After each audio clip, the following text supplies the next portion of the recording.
Hi there, I'm Lena Anani, and you're listening to She Wrote a Book, where I interview amazing women from all over the world who also happen to be published authors. I created this show to educate, entertain, and inspire you to be the voice you want to hear in the world.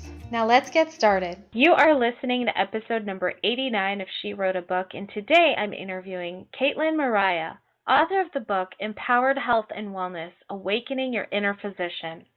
Winner of the 2015 National Indie Excellence Award for Alternative Medicine, this book is a groundbreaking guide to regaining and maintaining your health. It explores creative ways to heal your mind, body, and spirit. Katelyn is passionate about health and wellness, art, writing, and supporting people to discover and live from their authentic selves. Katelyn's career as a psychotherapist spanned 26 years before she retired to pursue a career in health and wellness. Again, her book is called Empowered Health and Wellness, Awakening Your Inner Physician. You can find the link to purchase her book in our show notes for this episode at SheWroteABook.com/89.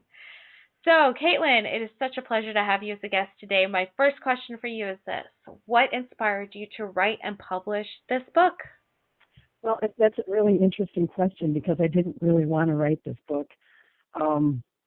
It was so many things that I had healed in myself that I just wanted to put in the past. But one morning I woke up with the whole first chapter in my head, and I went, oh, no, now I have to write this book.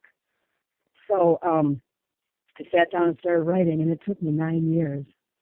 But the reason that I did take on the task of writing it is because I healed from so many things that weren't supposed to heal, that I thought that there must be a bigger purpose, and me sharing that what I learned would help other people. And so, how did you? So when you were putting this book together, and it was you were basically downloading this information. Yeah. How did you envision your reader feeling after they read your book? What was your hope for the reader to take away from it? One of my biggest things was that they would have hope, and they would have a bigger vision for their own health and wellness, so they could see that it isn't just what your doctor says, but that you really have a companion within yourself that can help you heal. And you make a really good point there. So health and wellness can mean so many different things. You've got traditional doctors using the term health and wellness. You have non-traditional doctors using the term health and wellness. In your opinion, or from your experience, how would you define health and wellness? I would define it as your body being balanced and in homeostasis, which means that it's working at its best capacity. Great.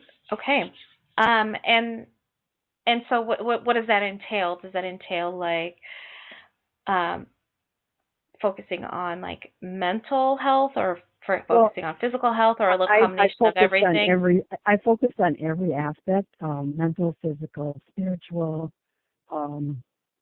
psychological, all of that, because it's really a holistic thing. To be healthy is holistic, and it's healthy in body, mind, spirit. Awesome. So what's your favorite part about your book? I guess the favorite thing about the book is that it's really comprehensive, and it's my stories, and then the methods that I used, and then I teach people how to use them. And in the back there's a directory, so it's a really comprehensive guide. Plus, I was really proud that I had the courage to be really transparent in my own stories, so that people really get an idea of how I did this and how. I have one chapter where I had broken my wrist, and I was in a cast, and I felt like it was really important to do that chapter from being in the middle of it versus in retrospect. So I typed with one finger the whole chapter, and it's really raw on some levels because how I felt. There were some times when I didn't think I was going to get better, and how I felt about that. So that chapter is really a person can really connect who's in a process of healing. Awesome.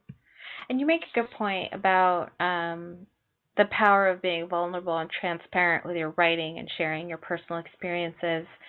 Um, why do you think it's important for a writer to be transparent? I think there's a couple of things. First of all, it gives the other person who's reading it an understanding that you're a real person and you're having an experience that they might be having too. And so it gives them permission to really be vulnerable as themselves and really be open, at the same time connecting with me, the author. Absolutely, I agree. Awesome. So I'm looking at your book cover now on Amazon. Oh, is Amazon up now? Yeah. and I see that your cover has this it seems like a hand-drawn image of what looks like to be a seed or sprouting, rather like a sprouting flower, and then a geometric image over it. Can you tell me a little bit about what this image represents for you and why you decided to use it? The seed of life is like the seed. It's the geometry for the seed of everything that's created. And I wanted my book to be have the ability to plant seeds in people that would help them to become whole again.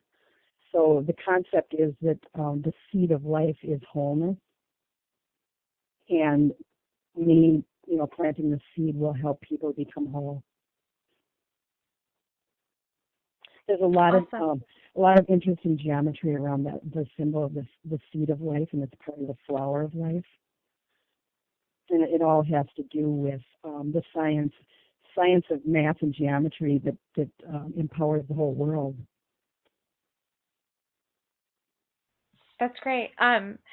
So where do you get that background of so you mentioned the geometry, and it's sacred geometry. So what, for the benefit of the listener who might not be familiar with sacred geometry, can you elaborate a little bit more about that? They have certain shapes that repeat themselves in nature, and so if you're looking at nature, one of them is like the spiral. You'll see that a lot. You can actually see the seed of life if you cut an apple, not the way you usually cut it, but cut it across, and it's that same six-pointed pattern that is in that seed of life. So that is so cool. So across nature, if you really start to look at it, it's math and geometry, which were two subjects I didn't do very well in school. But that's how our world's created. That's really cool. Now I have this urge to go slice an apple in half across just to see it, because in my mind's eye I can see it. I'm like, oh yeah, I can totally see that. That's really cool. Very cool. I noticed in one of your chapters you talk about healing with hands. What's that about? Can you let us? So I have a story at the beginning of each chapter, and then I talk about the modality that I use. So in that chapter, it was very interesting because, and I'll have to try and shorten the story, but I was in Mexico with a group of people, and we were on a retreat, and three of us found a dead hummingbird on the floor in this little outdoor structure that we were in. And we did hands-on healing on that hummingbird for about an hour, and it came back to life. That's such a cool story. I love it. I can relate. I've actually done something similar. There was a bird that crashed into the window of my parents' house because it was so clean. Yep. And I'm like, oh my God, what do I do? And then, I have a background in energy healing, and so I went outside. I'm like, all right, let me go hold this bird in my hands, and I just meditated and prayed, and 20 minutes later, the bird got up on its feet, and it was it literally just shook it off and then flew away. It was great. The story is really long but really touching. because I talked about how we were all feeling, and at one point we thought, well, we're just going to give it a send off and send its spirit off, and then it started to I started crying at that point, and then the bird started blinking its eyes, and a tear rolled down the side of this bird's cheek. Oh, wow. And I'm like, wow, oh my gosh. So that chapter, it really explains how we really, all of us have power in our hands to do healing. We just have to start working with it so that we can feel what it feels like. But we all have that potential. And so I talk about different hands-on healing modalities in that chapter. Very cool. Very cool. I love it. So being one who works with your hands, you clearly wrote a book that was inspiring. So let me ask you this. What do you love most about being an author? I get to express, things, and I'm a blogger too. So I really like to. I continually write transparently because I feel like the things that are happening in my life are happening to other people, and that I can just be open about it. It just gives people permission to just be authentic. And so that's one of the things I really like about writing, and knowing that this book might land into somebody's hands and really change their life. It just makes me feel really great. Beautiful. Well, Katelyn, thank you so much for being our special guest today. We will have a link to your book in the show notes for this episode, and our listeners can find that at SheWroteABook.com/89 to learn more about our author and her inspiring book. Katelyn, thank you again. Thank you, Lena. Thank you for listening to She Wrote a Book. If you enjoyed this episode, then subscribe now so you can automatically get access to all new episodes, and feel free to share your inspired thoughts with us in the comments too. I'd love to hear from you. Until then, may you always feel good and make magic.